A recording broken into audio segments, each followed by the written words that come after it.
जगत सारा क्षणिक है और आत्मा एक नित्य है।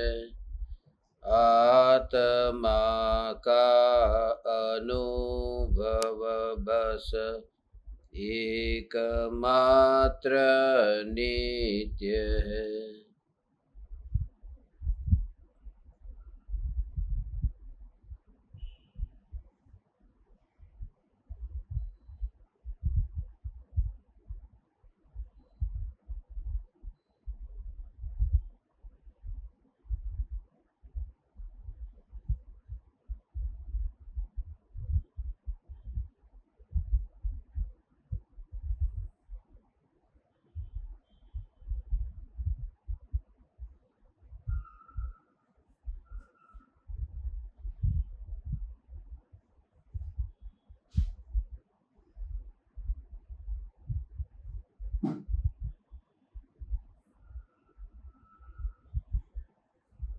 चैतन्य स्वभावी भगवान आत्मा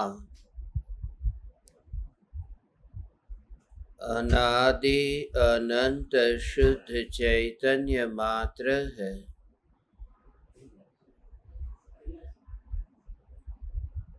ज्ञान मात्र है। मैं शुद्ध चैतन्य मात्र, ज्ञान मात्र भगवान आत्मा हूँ।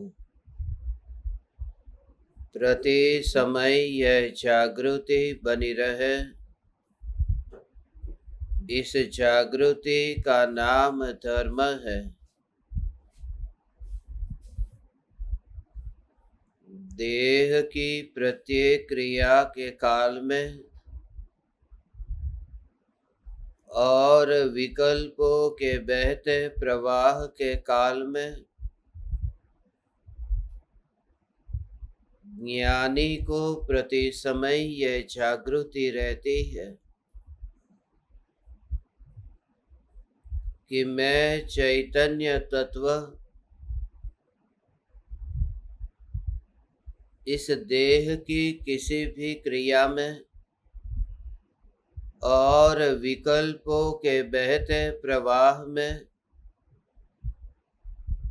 कहीं भी मिला नहीं हूँ। ऐसा शुद्ध चैतन्य तत्व मैं हूँ।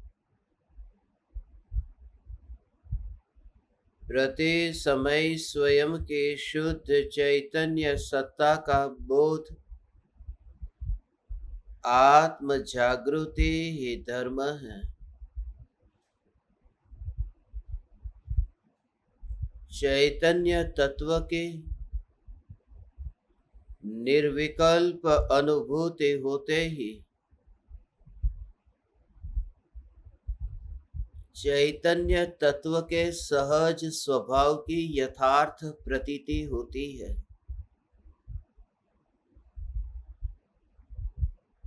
आत्मा सहज है।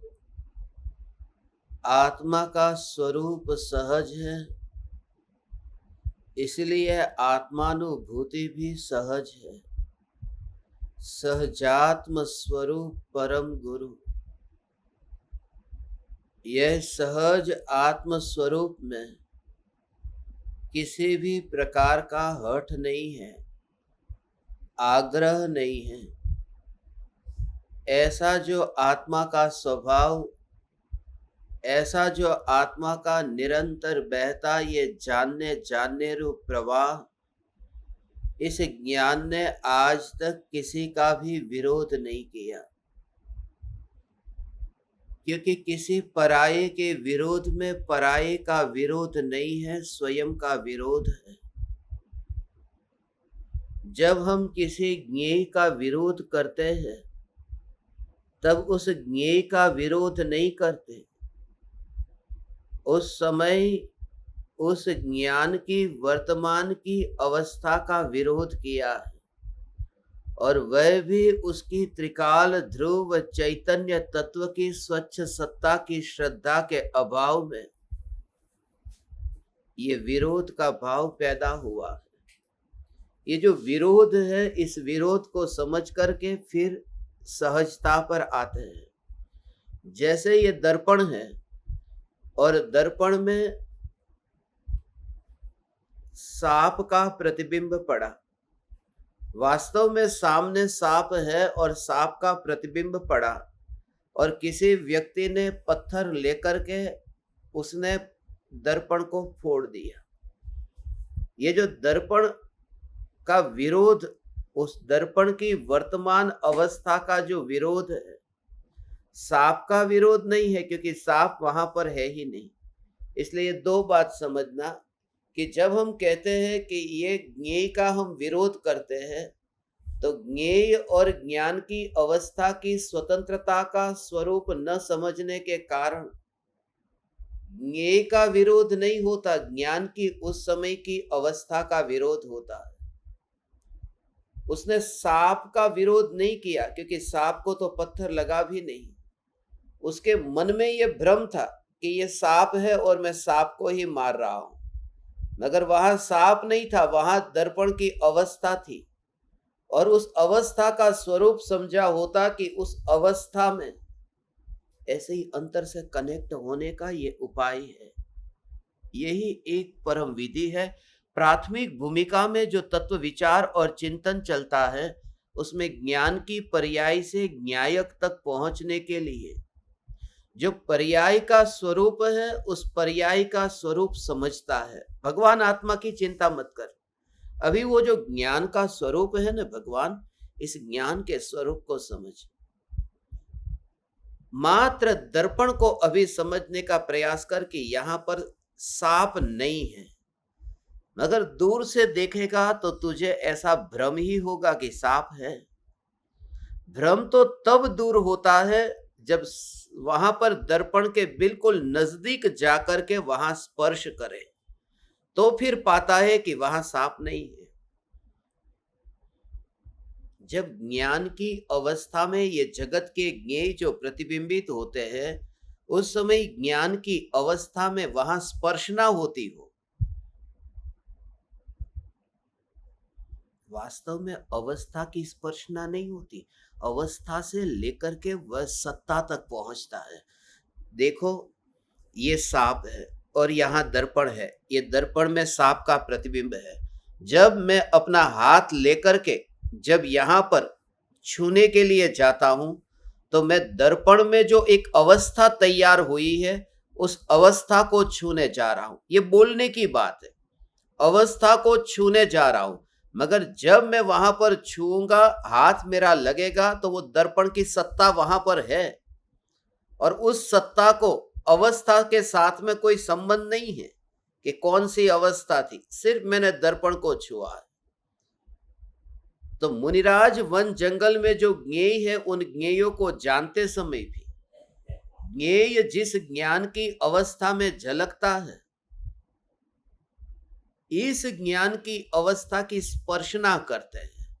अब ये स्पर्शना तो तुम्हारी समझ में आ गई। कैसी स्पर्शना?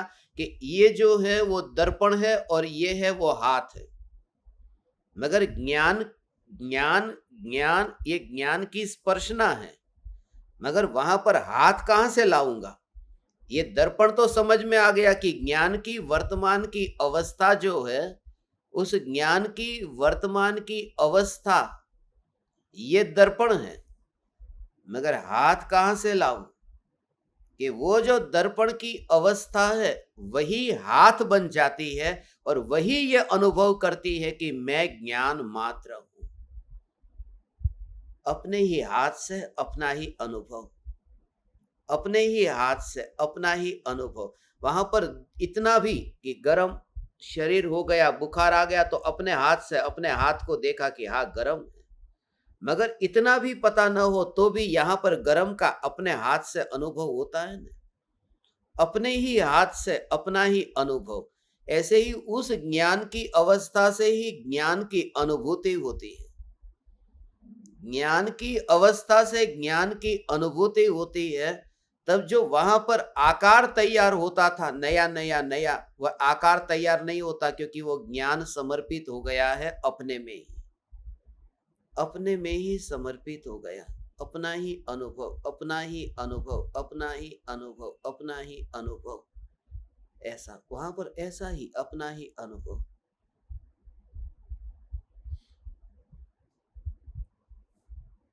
देखो, यहाँ पर अग्नि है, यहाँ बर्फ है, और ये हाथ है।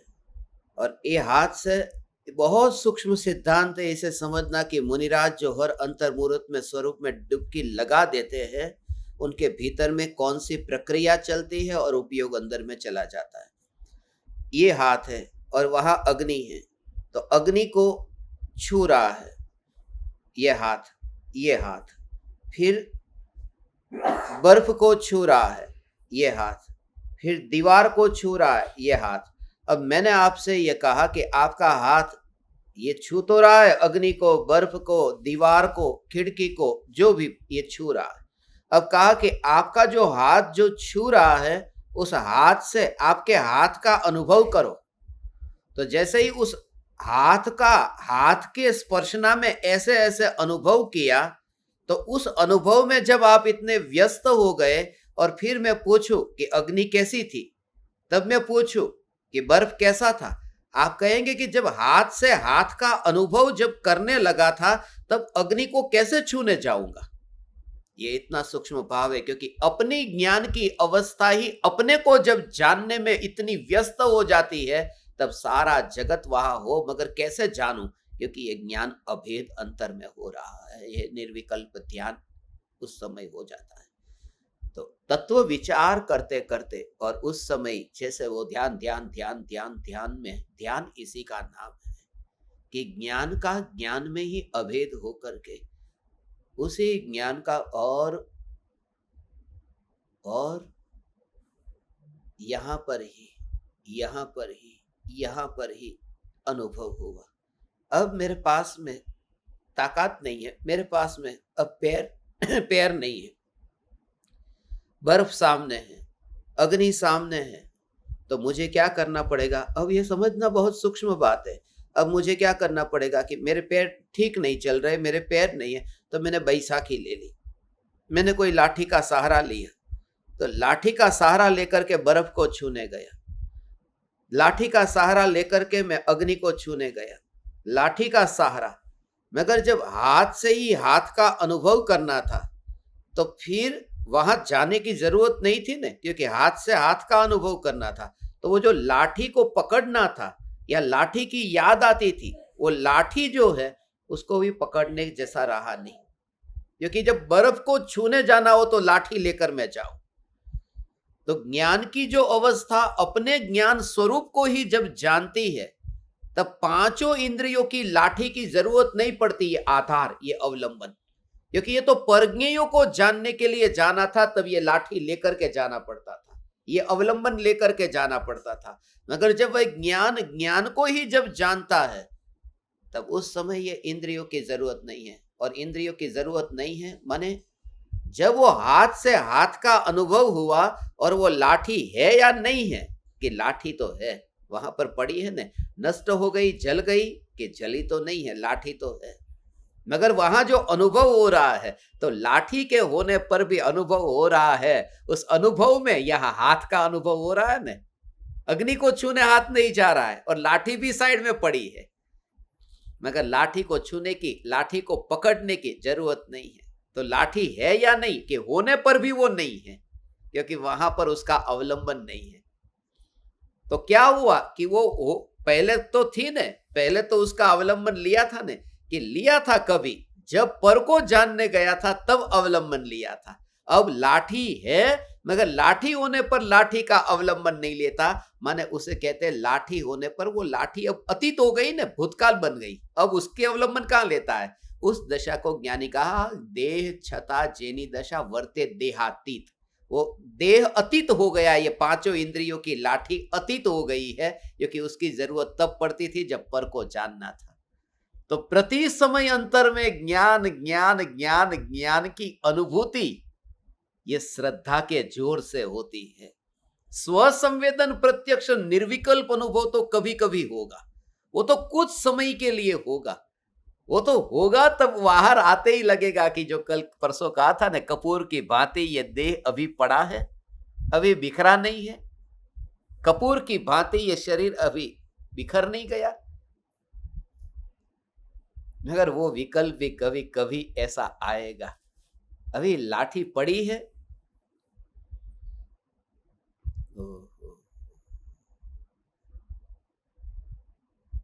तब वो भाव नहीं आता।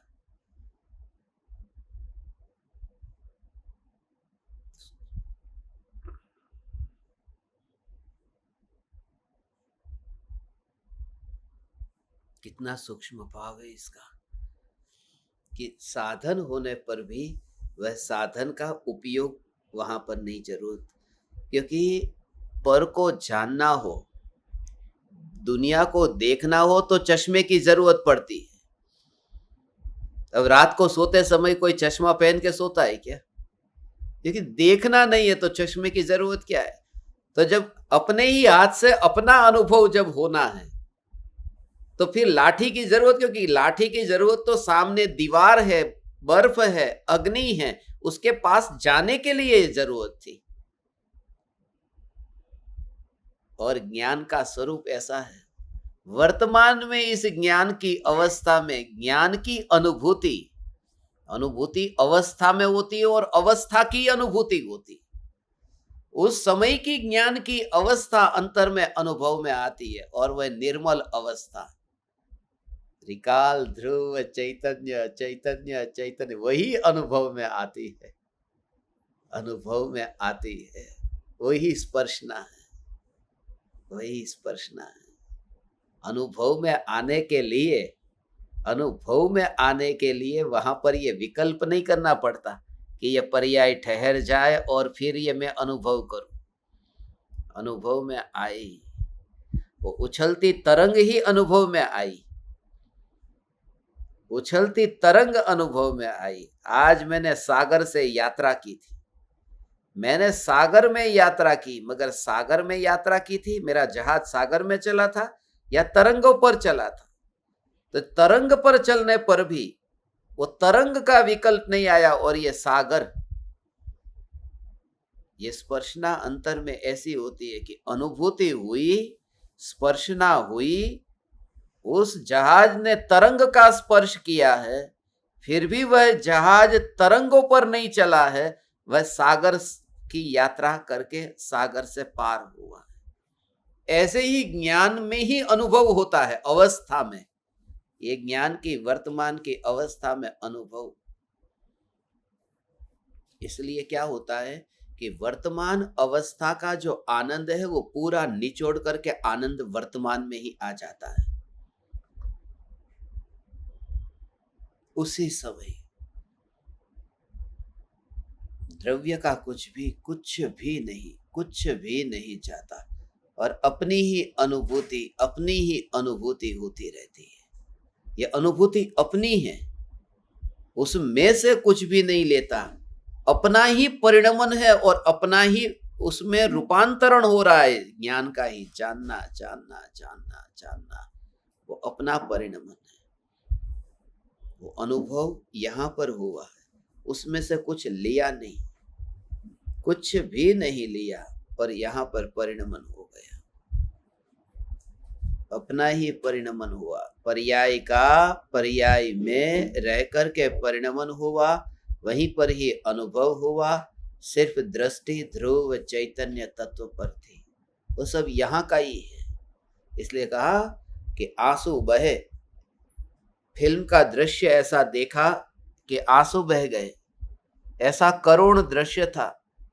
तो वो पर्दे के वहां से वो आंसू यहाँ पर आंख में नहीं आए, वो आंख का ही अंदर का जो था वही अंदर ही अंदर परिणमित हुआ, पर्दे में से आंसू नहीं आए। ऐसे ही वो जो परिणमन जहां होता है वो उसका ही परिणमन है जो पर्याय का है। सिर्फ दृष्टि में जैसे पर्दे पर दृश्य था, वह दृष्टि में आया कि आंख में से आंसू बहने लगे, ऐसे ही दृष्टि त्रिकाल सत्ता पर होने से वह पर्याय में आनंद का वेदन होने लगता है। ऐसी जो भावलिंगी मुनिराज की दशा है, ओ हो, ओ,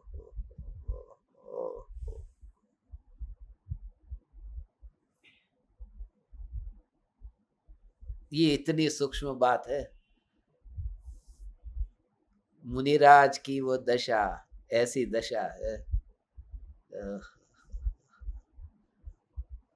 रात को सोते समय वो चश्मा जो साइड में पड़ा है, उस चश्मे के ऊपर थोड़ी धूल आ गई, तो धूल आने से उस धूल को साफ करने का भाव भी वहां नहीं आता।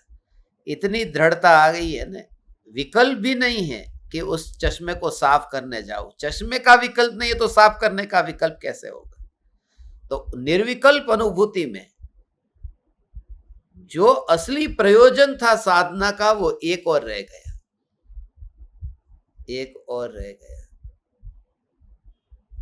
उपदेश ये था कि तुम बहुत थक गए हो, बहुत थक गए हो, तो एक काम करो, विश्राम करो, तुम्हारी थकान दूर हो जाएगी। और तुमने क्या किया कि इतने थके हुए थे और विश्राम नहीं किया। वो जो चश्मे थे, चश्मे के ऊपर थोड़ी धूल थी, अपना हाथ लेकर के उस धूल को साफ करने में तुमने रात पूरी बिता दी और सोए ही नहीं। ये ऐसी हालत है द्रव्यलिंगी मिथ्या दृष्टि मुनिराज। ये जो 5 इंद्रिय है, ये 5, ये सिर के ऊपर बाल आते हैं ना, उसको ऐसे समझो कि ये स्पर्शन इंद्रिय है, और स्पर्शन इंद्रिय के ऊपर ये थोड़ी धूल लग गई है। द्रव्यलिंगी मुनि का दृष्टांत देकर कहते हैं कि वो जब कैशलोच करता है, वो चश्मे को साफ करने में इतना मस्त रहता है कि जो विश्राम करना था, थकान तो विश्राम से दूर होती थी या चश्मे को साफ करने से, उसका उसका यहाँ पर रहस्य बताते हैं।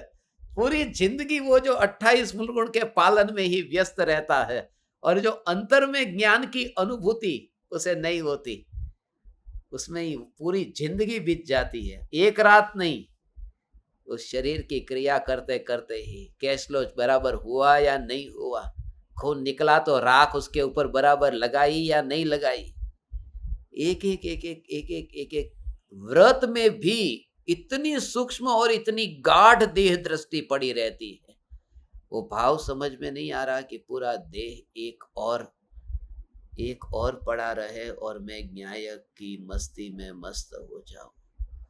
ध्यान का ऐसा प्रयोग मुनिराज को नहीं करना पड़ता, उनका सहज जीवन ऐसा है, मगर हमें इस विधि से ये अभ्यास करना है। देखो आज ये दोहा पढ़ते हैं, ये पहले ऐसा दोहा आया है, दोनों युगल है, दोनों जोड़े में है, 153 और 154, इसलिए दोनों एक साथ में ही है।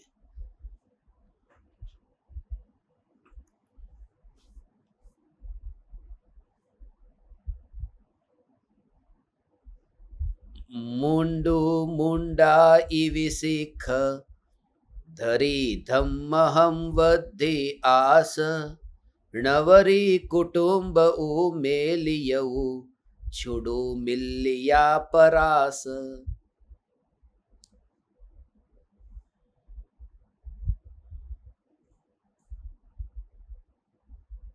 नगतणी जे गविया विगुत्तान गणन्ति गतहम बाहिरभिन्तरीहिम एको ईतेन मुयन्ति।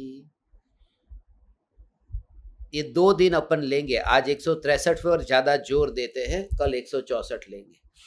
मुंड मुंडाया, उपदेश लिया, धर्म की आशा बढ़ी एवं कुटुंब को छोड़ा, पर की आशा भी छोड़ी। इतना सब करने पर भी जो नग्नत्व से गर्वित है और त्रिगुप्ति की परवाह नहीं करता, उसने तो बाह्य या अंतरंग एक भी ग्रंथ परिग्रह को नहीं छोड़ा। सबसे पहली बात, ये फिर से आज ये प्रकरण आया। अब तुम कहोगे महाराज साहब की फिर ये निंदा चालू की। ये महाराज साहब की बात ही नहीं है, यहां सीधी बात लिखी ना, ये महाराज साहब की बात नहीं है। देखो क्या लिखा है, मुंड मुंडाया, उपदेश लिया, धर्म की आशा बढ़ी एवं कुटुंब को छोड़ा, पर की आशा भी छोड़ी, इतना सब करने पर भी जो नग्नत्व से गर्वित है। तो पहली बात तो यह कि जो नग्न है उनकी बात है, महाराज साहब की नहीं है। महाराज साहब तो इसमें आते भी नहीं है। इसमें आने के लिए भी बहुत कुछ करना पड़ता है। ये जितना ऊपर बताया वो सब करना पड़ता है इसमें आने के लिए। और ये हमारा सभी का भूतकाल है। ये ऐसा नहीं है किसी और की बात है। अपन को किसी और के बारे में ये सोचना ही नहीं है कि किसी ने ऐसे, हम कौन ऐसा पाप करता है, कौन देह में अटका है। आजकल के महाराज साहब सब ऐसे के ऐसे ही है। तुझे कितना अनुभव है, तुझे कितना परिचय है।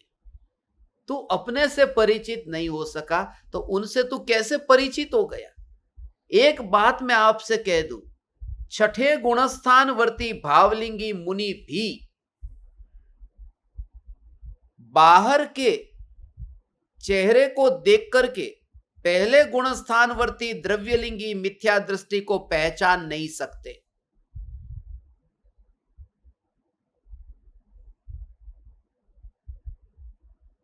क्योंकि नग्नता है ना। अब वहां नग्नता के ऊपर सामने पूरी तरह से नग्न है, हाथ में पीछे कमंडल है और विहार करते करते मुनि आ रहे हैं। और एक मुनि है वो पहले गुणस्थान में है, एक मुनि ऐसे है जो छठे गुणस्थान में है। पहले गुणस्थान वाले द्रव्यलिंगी मिथ्या दृष्टि है और छठे गुणस्थान वाले भावलिंगी मुनि तीन कषाई चौकड़ी के उदय का अभाव हुआ है। तो ये मिलते हैं। तो भगवान हे चैतन्य परमात्मा, वो भावलिंगी मुनि भी सीधे नहीं पहचान लेते कि सामने से जो आ रहे हैं वो मिथ्या दृष्टि पहले गुणस्थान वाले और मैं छठा गुणस्थान वाला।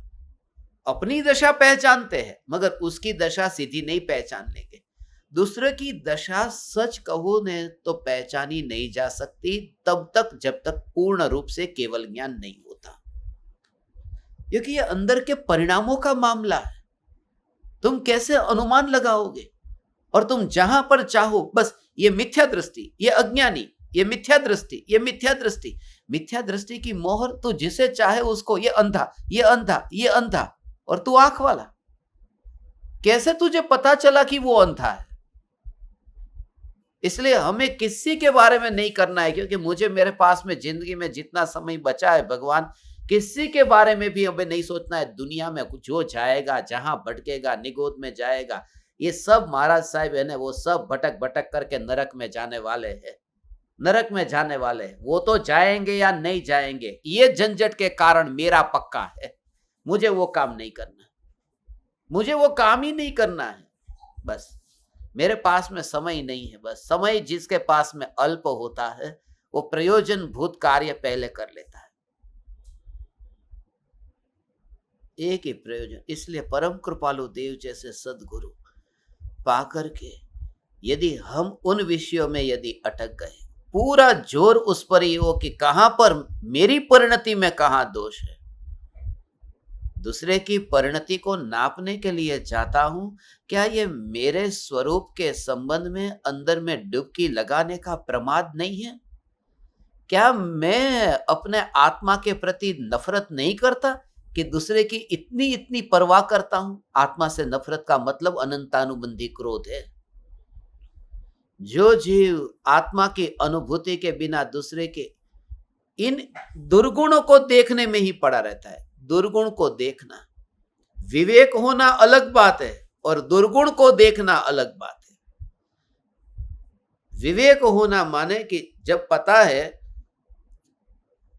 कि वहां शिथिलाचार नहीं है तो हाथ नहीं जोड़ना, मस्तक नहीं झुकाना। वहां शिथिलाचार है, वहां शिथिलाचार है तो फिर हाथ नहीं जोड़ता है, जो दिखाई देता है।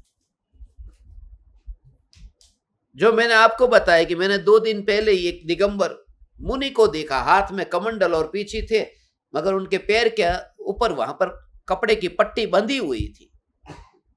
जो दिगंबर मुनि को धागे का परिग्रह भी हो तो वो दिगंबर मुनिपना खंडित होता है। वो पूरा पैर में कुछ चुभा होगा तो वहां पट्टी बंधी थी। अब दिगंबर मुनि आज पट्टी बंधेगी, फिर कल ऑपरेशन के लिए फिर एलोपैथिक की दवाई लेंगे, ऑपरेशन के लिए हार्ट की सर्जरी के लिए फिर हॉस्पिटल में जाएंगे, और वहां पर भी फिर सब कपड़े वगैरह तो पहनेंगे ही, क्योंकि वहां पर डॉक्टर तो डॉक्टर का काम करेंगे, जो मरीज के कपड़े पहनाने होंगे, सीधे ही तो नग्न होकर के ऑपरेशन कर नहीं देंगे। तो वहां के टेम्परेचर के हिसाब से बॉडी को कैसे कवर करना है, क्या करना, वो सब वो करेंगे।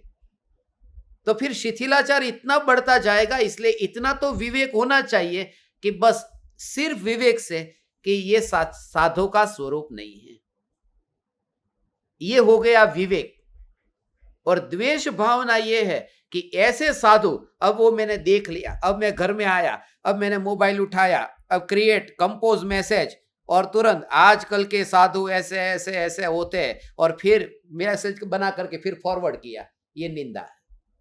विवेक होना चाहिए, निंदा नहीं करनी। माने अपनी थाली की मक्खी को ही बस ऐसे उड़ाना है, और यहां तो उड़ाना भी नहीं है तुझे, क्योंकि तेरे पास मक्खी आए तो उड़ाना है ना। तू मक्खी के पास गया था, मक्खी तेरे पास थोड़ी आई थी सामने से। जिसका एक ही प्रयोजन है, आत्मार्थ। हमारा ये ज्ञान दीपक, अब जो हमारा जो परिणमन होगा, हमारी जो मस्ती होगी, वो ऐसी ही कि बस एक ही कि हम उस मुनि पद को प्राप्त करने के लिए कहीं इसलिए मैंने शुरुआत ही इससे की ने कि भावलिंगी मुनिराज का जो अंदर के निर्विकल ध्यान में लीन होना कैसे हो जाता है, इस पर ज्यादा जोर देने।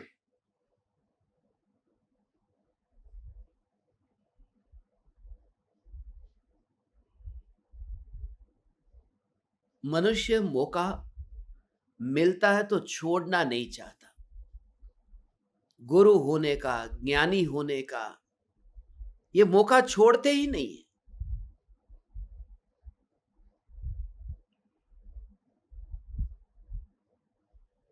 यहां इतने ज्ञान दीपक बैठे, मेरे पेट में बहुत जलन हो रही है, अभी मुझे विमान में बैठना है,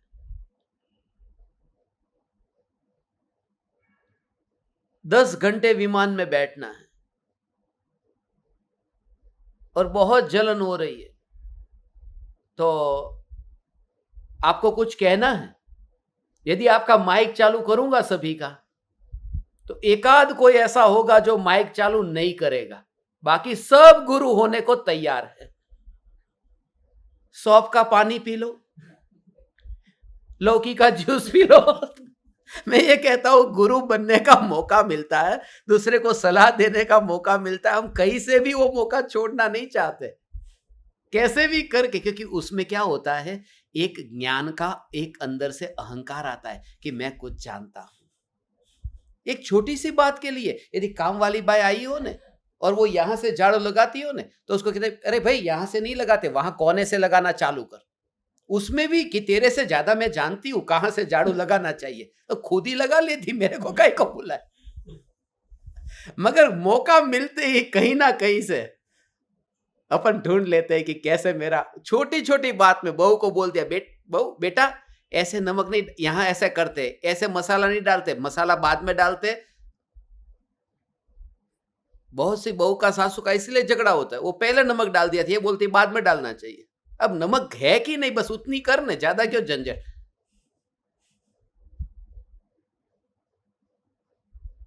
मगर मौका मिलते ही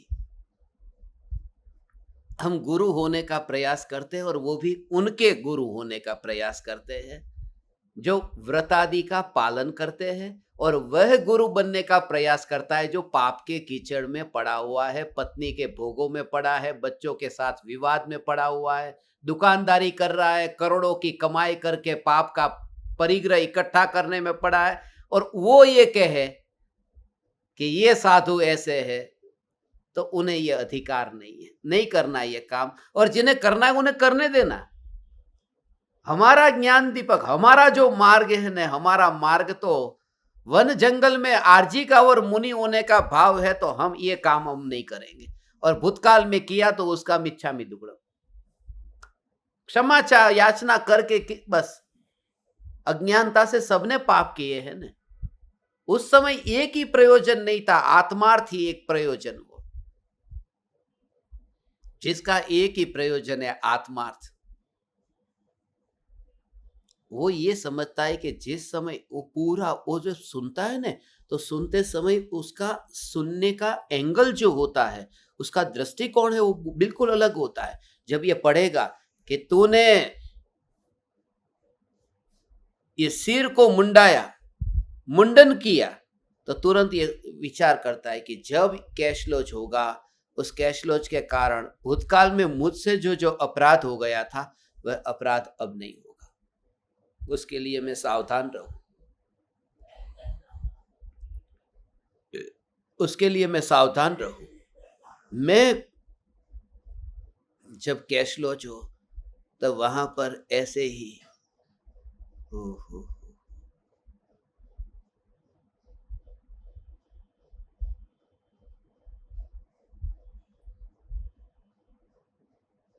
घर में छत पर जाले हो गए हैं और झाड़ू लेकर के जाले को निकाला, मगर मालिक ऐसा काम करने बैठे, वो शोभा नहीं देता। तो अंदर से ये जागृति हो, भगवान ऐसा ज्ञान ज्ञान ज्ञान ज्ञान ज्ञान ज्ञान ज्ञान, ऐसा ज्ञान ज्ञान ज्ञान पूर्ण रूप से कैसा होता है कि सामने दीवार है, उस दीवार में जाले हो गए, और कोई व्यक्ति हो, वो व्यक्ति झाड़ू लेकर के जाले को निकालता हो और उसका प्रतिबिंब दर्पण में पड़ता हो, मगर दर्पण हिलता न हो, उसका अनुभव हमें करना है। दर्पण हिलता न हो, कहां पर नहीं जाता हो, उस व्यक्ति के पास, उसके हाथ के पास, झाड़ू के पास, जाले के पास, दीवार के पास, और वो दर्पण कैसा निर्विकल्प रहता है। तो ऐसे ही जब कैशलोच हम करेंगे, हमारा मुनि धर्म होगा, तो हम जब कैशलोच करेंगे तो ये देह की जो क्रिया है, उस क्रिया को ज्ञान में झलकती हुई देखें, मगर ज्ञान वहां गया नहीं, खिसका नहीं, तो अपने को खिसकता हुआ न देखना। अवस्था पलटती रहे, मगर पलटती अवस्था में खिसकना नहीं है। ये बात समझ में आई? देखो, पहले हाथ इधर की ओर था, फिर हिलाया, फिर ऐसे हिलाया, फिर ऐसे हिलाया, तो वो जाले दूर होते जा रहे हैं। तो दर्पण में नई नई अवस्था बदलती है कि पहले जाले ज्यादा थे, अब ये जाले यहां ज्यादा प्रतिबिंबित हुए, अब जाले कम है तो यहां कम प्रतिबिंबित हुए, तो अवस्था बदल गई, मगर दर्पण का हिलना डोलना नहीं हुआ। तो ऐसे ही वो जो कैशलोच की क्रिया होगी, ऐसा विकल्प आएगा उस भूमिका में व्रत का पालन करते समय, तो वो कैशलोच का विकल्प आएगा और क्रिया भी होगी, मगर अपने ज्ञान की वो ध्रुवता में ही मैं टिका हूं, उसका एकत्व ऐसे ध्रुवता में ही ये टिका हूं।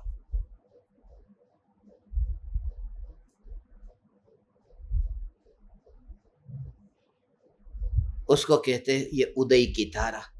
कैशलोच उदय की धारा में होता है,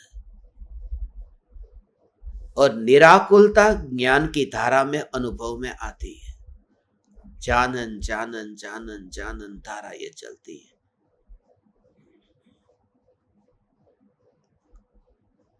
और ज्ञान ने उसकी रुचि नहीं रखी। मिथ्यात्व के कारण मिथ्यात्व की भूमिका में रस होता है। कैशलोच कब होगा? उसमें रस है और पूरा जोर वहां पर है कि कैशलोच हुआ तब जीवों का घात हुआ है। कितने जीव मर जाते हैं कैशलोच के काल में। इसलिए तो कैशलोच के दिन मुनिराज का उपवास होता है। इसका ये प्रतिक्रमण है, ये हिंसा। उसमें भी ये छोटे छोटे जीव जो यहाँ पर निकले, और उसमें भी फिर वहां पर खून भी निकला, वे भी मरे, तो इतने जीवों की हिंसा वहां होती है, उसका भी प्रतिक्रमण है। इसलिए कैशलोच के दिन आहार का त्याग, कि कैसे में आज उतने सूक्ष्म जीवों को, इसलिए इतना इतना बड़ा काम कितना बड़ा है कि इतने जीवों के, मगर सूक्ष्म जीव थे ने, इतने सूक्ष्म जीवों का घात होता था, और वो घात न हो, मगर फिर भी हुआ है, उसका पछतावा इतना है कि इसके लिए वो अब आज का वो रसनेन्द्रिय का, वो भोग का, वहां पर रसनेन्द्रिय का त्याग कर देते, रसनेन्द्रिय के विषय का त्याग करते, क्योंकि इतनी हिंसा को भी इतनी बड़ी हिंसा कह दिया और उसका भी प्रतिक्रमण किया। तो ऐसी जब बात आती है ना, तब उसका मजा आता है। इतना ऊंचा काम है, ऐसा मजा आने लगता है। इतना सूक्ष्म तो व्रत पालन किया, इतनी कठोर साधना की, खून निकल आया और उसमें भी सूक्ष्म जीव मर गए, उसको भी मैंने प्रतिक्रमण करके फिर मैंने उपवास कर लिया। मगर वह बात एक और रह गई कि ज्ञान हाथ से ही हाथ की स्पर्शना हो रही है, ज्ञान ही ज्ञान में अनुभव में आ रहा है।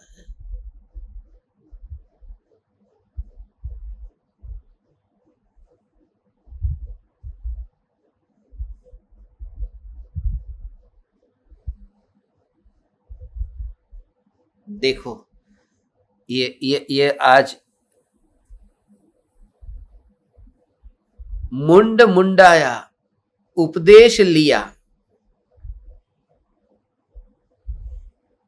किसी के शिष्य बनते हैं तो उपदेश भी सुनते हैं, मगर उपदेश का असली भाव तो ये है, उपदेश सबसे नजदीक जो है वहां पर वास करना, वह न्यायक देव, यही उपदेश है। ये स्वयं उपदेश स्वरूप है। वाणी को सुनते हैं, मगर वहां पर सुनने में ही खेलते मत रहना। निहाल चंद जी क्या कहते थे? तीर्थंकर परमात्मा की दिव्य ध्वनि सुनने गया, उपदेश सुना, उपदेश सुनने के काल में ये जागृति रहे कि इसमें और स्त्री का जो विषय है उसमें कोई अंतर नहीं है। वो जो बड़ा वाला भाव है ना, कि ऊंचा काम किया है, बड़ा काम किया है, वो भाव फिर नहीं रहेगा। सिर्फ इतना कि अपने ज्ञान उपयोग को इंद्रियों के माध्यम से ओ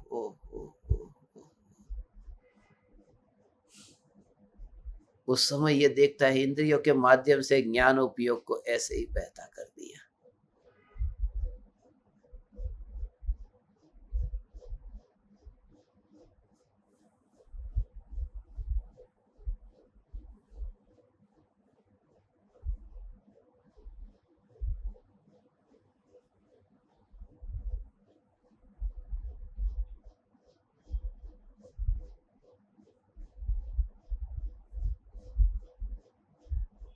कल मेरे पास में एक बनाना था, केला था।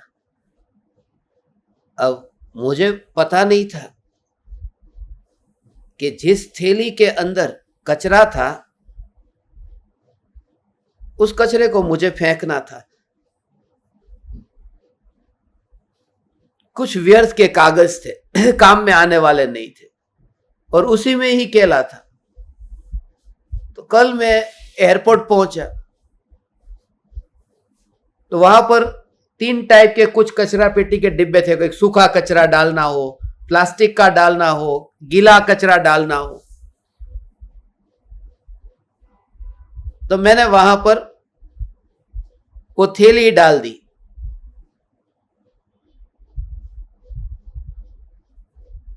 तो उसमें बनाना उसके अंदर चला गया। अब बाद में याद आया कि ये केला लेके गया था, वो केला किधर गया? अब वो कौन से डिब्बे में डाला है वो पता नहीं है। अब आप मुझे बताओ, वो जो गीला कचरा वाला जो डिब्बा था उसमें डाला तो मेरा नुकसान गया, या सूखे में डाला तो मेरा नुकसान गया? नुकसान तो मेरा गया ना, क्योंकि जिसको मुझे खाना था, जो पौष्टिक था, जिससे मुझे पेट भरना था, वो पेट में नहीं गया, और कहीं पर भी गया तो वो नुकसान है। तो ज्ञान पौष्टिक है, वो ज्ञान स्त्री में गया है या दिव्य धुनी सुनने में गया है, कौन से डिब्बे में गया है वो काम का नहीं है। जो खाना था वो खाना रह गया, मैं भूखा रह गया। तो पहला विचार मुझे ये आया था, मैं बैठ गया था वहां कि भाई जो खाने जैसा था मेरे पेट में नहीं गया ना, अब वहां पर जाकर के मैं टॉर्च लेकर के जाऊं, मोबाइल की लाइट चालू करूं कि इसमें कौन से डिब्बे में गया है, लाओ। उसका असॉर्टमेंट नहीं करना है, उपयोग कौन से विषयों में गया उसका असॉर्टमेंट मत करना। उपयोग के अंदर अंतर में स्थिर नहीं हुआ, ये नुकसान है। इसलिए ये उपदेश सुना और धर्म की आशा बढ़ी, ये धर्म की आशा बढ़ी, पाप की आशा घटती गई और धर्म की, पर की आशा छोड़ता गया और धर्म की आशा बढ़ती गई। माने महालोभी हो गया। धर्म की आशा बढ़ना माने धर्मी नहीं, महालोभी हो गया।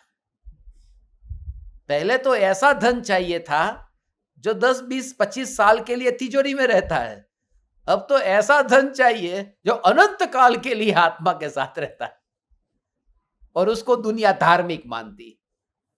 धर्म का अर्थ है उसे कुछ भी नहीं चाहिए, सत्ता है, इसमें आनंद है। मगर ये वाणी सुनने के लिए है ना, लोगों को जचता ही नहीं है।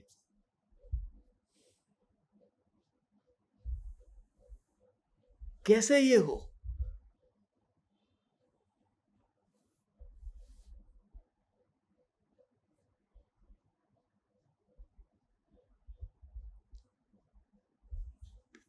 सहज,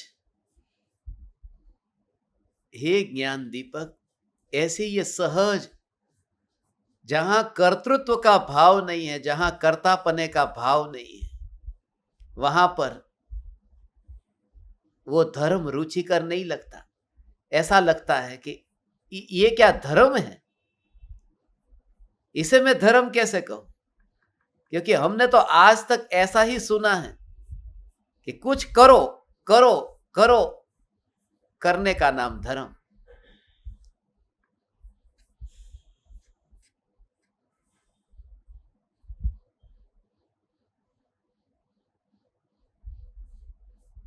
कल मैं वीजा के लिए गया था, सत्संग चल रहा था। जिस वीजा ऑफिसर ने वीजा दिया ने, जिस समय अपना सत्संग चालू हुआ था उस समय ही उसने मेरा वीजा प्रिंट किया था, सत्संग के टाइम पर। और सत्संग अपना पाहुड़ दोहा का चल रहा था, और पाहुड़ दोहा का कल 152वां दोहा था। और देखो, मैं आपके साथ में जो आपको अभी दिखा रहा हूं उसको देखो, 152 नंबर का दोहा था। और जो इतने लंबे काल के बाद में जो वीजा आया ना, ये देखो, कल 29 तारीख को, 29 फरवरी को 180 दिन में सम्यक दर्शन होता है, और वीजा का नंबर 152। ये कल 152वां दोहा अपना कल हुआ। मैंने ऑफिसर को बताया, जिस समय आपने वो प्रिंट किया था उस समय मेरे अंदर में ऐसा कनेक्शन, और पहली बार ऐसा ऑफिसर मिला जो ज्ञान दीपक की साधना प्रारंभ की। इतना अंदर से हो भाव कि बताओ बताओ बताओ, कैसे कैसे। और 4 महीने से उनके पीछे पड़ा था। कहा था 2 दिन पहले उनको हाथ जोड़ के कहा था, मैं आपको हाथ जोड़ता हूं, पैर पड़ता हूं। कल गया तो कल उन्होंने कहा, मैं आपको हाथ जोड़ता हूं, जब मैं आपको कांटेक्ट करूं आप मुझे कांटेक्ट करना। मैं बोला हाँ करूंगा, मैं आपके साथ में टच में रहूंगा। आप साधना करना, आप ये प्रवचन सुनना, और 180 प्रवचनों की जो अपना चैतन्य तत्व विचार है ना, उसकी पूरी औषधि, वो 180 औषधि का पूरा सत्संग की लिंक उनको भेजी। कोई जीव के साथ में ऐसा कहां वो दुनिया का एंड है। वहां से जब मैं रिटर्न आऊंगा ने, 43 घंटे लगेंगे, उसमें 36 घंटे तो विमान में ही बैठना है। पूरे दुनिया का एंड है वहां पर, एंटार्क्टिका बिल्कुल नीचे दक्षिण ध्रुव के पास में। मगर वहां पर से ऐसा विरला जीव, उसके साथ में ऐसा कनेक्शन, उसने कहा ऐसा सुना ही नहीं। फिर उसने क्या कहा कि सुखी होने का उपाय ऐसा है कि कोई में राग द्वेष कुछ नहीं करना, मोह नहीं करना। और पता नहीं उन्होंने ऐसी कसौटी कर ली।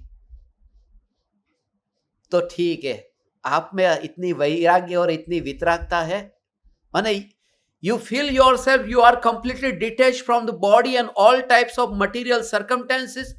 Do you believe that? Have you achieved that state? Then I'm not going to issue the visa. उन्होंने कहा वीजा इश्यू नहीं करूंगा। वो कसौटी कर रहे थे, मुझे पता है। मैंने मत करो। बोले नहीं करूंगा तो दुख नहीं होगा। मेरा दुख नहीं होगा, मगर मुझे इतना भी पता है कि वीजा इश्यू करना ही पड़ेगा।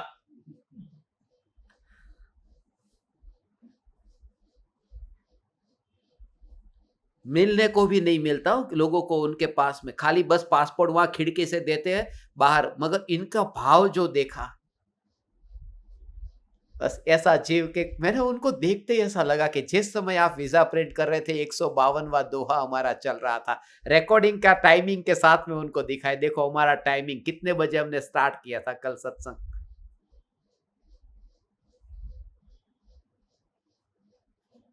और तब से ऐसा है, ओ हो हो।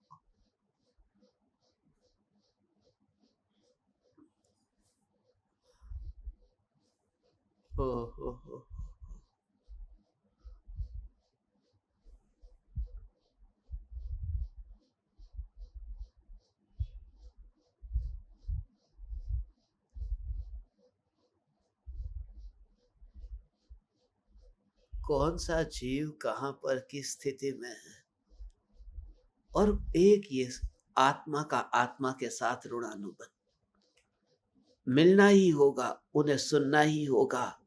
ये सब एक निमित्त बनते, कौन जीव किस कोने में है, और ये ध्रुव का संस्कार उसमें अंदर में जाने वाला है। ध्रुव ध्रुव ध्रुव, मुझे पता नहीं कल कितना टाइम हो गया वहां गया था। जनरली मैं उनको कॉल करता था, कल 4 बजे जाना था, 3 बजे उनका सामने से कॉल आया कि अब मैं ज्यादा वेट नहीं कर सकता, जल्दी से जल्दी आओ। मैंने वेबसाइट पे जाके देखा है, समय सार का इंग्लिश बुक है, वो जाकर के पढ़ा, डाउनलोड करके, मैं वेट नहीं कर सकता, जल्दी आ जाओ।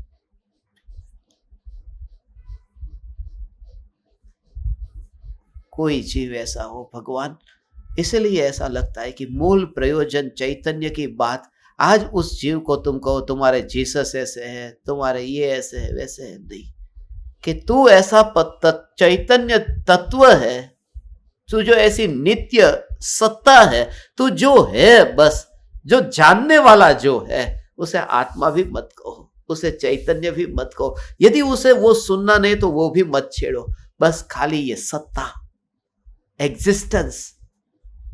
और इसे परम कृपालु देव यहां से ही तो शुरुआत करते हैं, मैं कौन हूं, वो कौन छू, क्या थी थयो, बस वहां से ही जो शुरुआत करते हैं, ये पूरा भाव। इसलिए ये कोई आशा नहीं है, कोई इच्छा नहीं है उपदेश को सुन करके, या फिर अब लोभ को बढ़ा करके कब मुझे मोक्ष मिलेगा। मोक्ष मिलेगा उसकी मुझे चिंता नहीं है, क्योंकि अंतर में इतनी श्रद्धा होती है कि मैं वह तत्व हूं जिसे कभी मोक्ष नहीं मिलता है। ओ, मैं तो वह तत्व हूं जिसे कभी मोक्ष नहीं मिलता है, क्योंकि ध्रुव को पर्याय मिल जाए तो वो ध्रुव कैसा। मैं तो वह तत्व हूं जिसे मोक्ष नहीं मिलता है, और ये मोक्ष के लोभ में धर्म कर रहा है। समझ में आया भगवान? धर्म क्या है? धर्म यह है कि मैं ऐसा त्रिकाल ध्रुव चैतन्य सत्ता स्वरूप भगवान आत्मा हूं जिसको पर्याय नहीं मिलती है, और ये इस आशा में कि कभी मुझे पर्याय मिलेगी, और ये मेरा धर्म है। ये ज्ञानी अज्ञानी की मान्यता के ये भेद देखो। ये तो जिस जिस जीव की जैसी होनहार और भवितव्यता होती है ना, ओहो अंदर से कि ऐसा स्वरूप है, मोक्ष मुझे कभी नहीं मिलेगा, ऐसा मैं चैतन्य परमात्मा तत्व हूं, मोक्ष मुझे नहीं मिलेगा। वो दर्पण की सत्ता कहती है, सत्ता ये कहती है ओ कि मैं कभी साफ नहीं होंगी। दर्पण क्या कहता है? दर्पण की सत्ता, मैं कभी साफ नहीं होऊंगा, क्योंकि मैं जो सत्ता स्वरूप हूं वो गंदा नहीं हुआ। सत्ता का मतलब वो स्वभाव की सत्ता है। ऊपर ऊपर ये धूल तो दिख रही है, दर्पण गंदा तो हुआ है, वो गंदा हुआ है, वो तुम्हें दिख रहा है, वो बाहर से देख रहे हो। दर्पण के अंदर देखो तो एक भी धूल का एक भी कण दर्पण के अंदर नहीं है, उसको सत्ता कहते हैं। दर्पण के अंदर अंदर नहीं घुसा हुआ है, ऊपर है, मगर ऊपर जो है उसका नाम सत्ता नहीं है, वो संयोग है, वो संयोग है। तो संयोग में धूल है, सत्ता में धूल नहीं है, सत्ता में तो दर्पण ही है। ऐसे ही जब संयोगाधीन दृष्टि हट जाती है तब यह जागृति रहती है कि चैतन्य सत्ता में पर्याय नहीं है, पर्याय पड़ोस में होती है, और जो पड़ोसी पड़ोसी पड़ोसी ही रहेगी अनंत काल तक। ऐसा ध्रुव का जोर, भले आज तू है ना दिन में 5 मिनट भी बैठ करके ऐसा विचार करना, विचार करना। द्रव्यलिंगी मिथ्या दृष्टि के पास में गति बहुत है मगर दिशा का पता नहीं है, और सम्यक दृष्टि अविरत हो, घर में रहता हो, उसकी दिशा सच्ची है, भले गति इतनी तेज न हो, और गति का इतना महत्व नहीं है जितना दिशा का, क्योंकि अनंत काल तक गति तो इतनी हुई थी, कितना विहार किया था, कितने किलोमीटर का विहार किया था।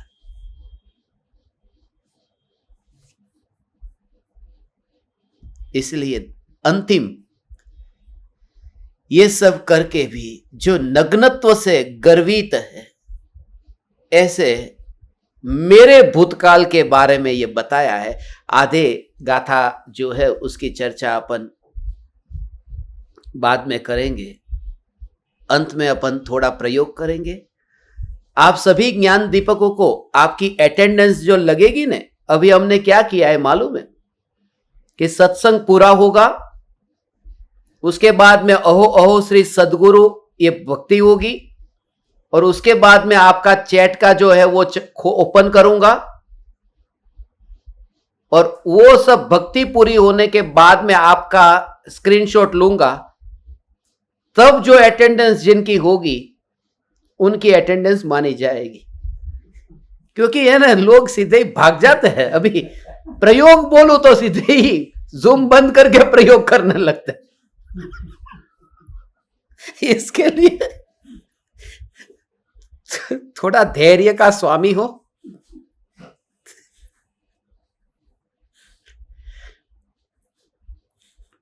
और दूसरा कि आपको थोड़ा टाइम का अभी करना पड़ेगा एडजस्टमेंट, क्योंकि कभी भी आपको बैठना पड़ सकता है, रात को 2 बजे 1 बजे, माने कभी भी आप तैयारी में रहना।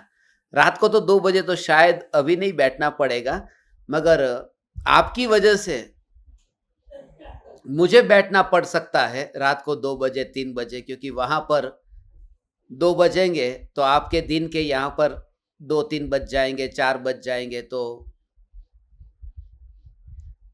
समय को एडजस्ट करके अपन सत्संग करते रहेंगे।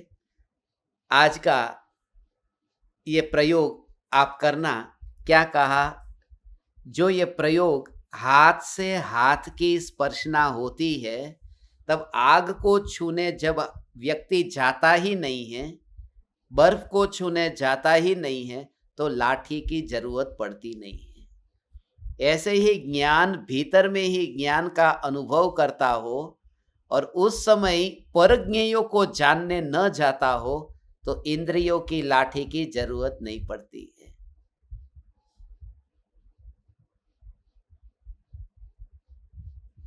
एक ही दिशा को, कि ये ज्ञान की पर्याय में ज्ञान की अनुभूति, ज्ञान की पर्याय में ज्ञान की अनुभूति।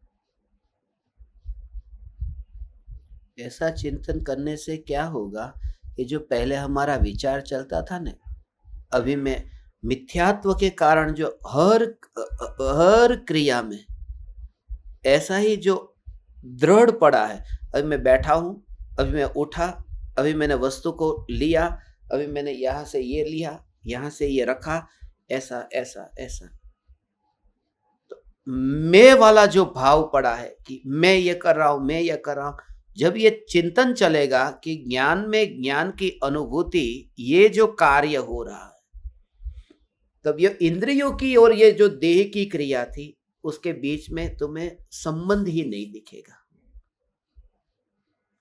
तुम ज्ञान होकर के जीवन जीते हो।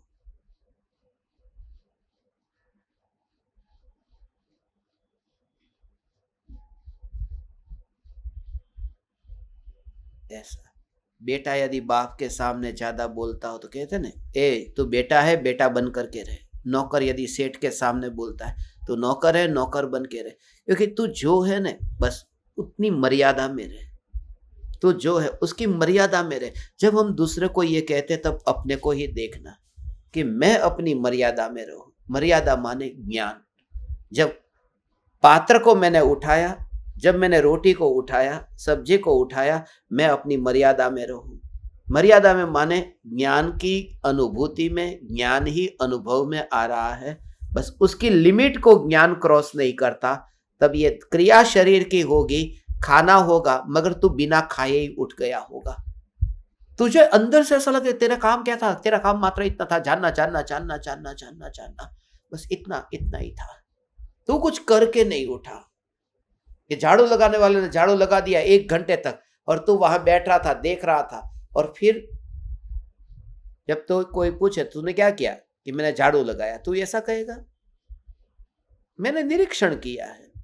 तो ऐसे ही तू देखेगा कि ये देह क्रिया कर रहा है, मगर अनुभूति तुझे ज्ञान की ही हो रही है। इसी दिशा में प्रयोग करना। भगवान जल्दी से जल्दी हम मिलेंगे। आप परमात्माओं को प्रणाम करता हूं।